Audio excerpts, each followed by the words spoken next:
इस्लामाबाद की हुकूमत भी खतरे में, उल्टी गिनती शुरू हो चुकी। चेयरमैन पीपल्स पार्टी ने धमकी फिर दोहरा दी। बिलावल भुट्टो जरदारी कहते हैं बड़े बड़े लोग कह रहे हैं कि निज़ाम कोलैप्स कर चुका है।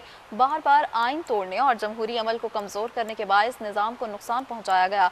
मौजूदा सियासी बहरान की जिम्मेदार पाकिस्तान पीपल्स पार्टी नहीं बल्कि मुस्लिम लीग नून खुद है। पीपल्स पार्टी की लड़ाई सिर्फ इंतखाबात तक, जबकि मुस्लिम लीग नून की असल लड़ाई उसके अपने अंदर जारी है। 10 अगस्त को अगर नाइंसाफ़ी और जुल्म किया गया तो कारकुनों के साथ बैठकर एहतजाज करेंगे।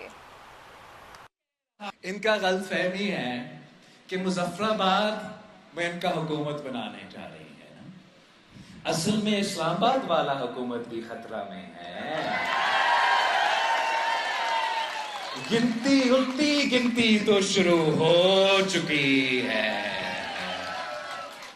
तो बड़े बड़े लोग कह रहे हैं, बड़े बड़े लोग कह रहे हैं कि इनका हुकूमत कोलैप्स हो चुका है।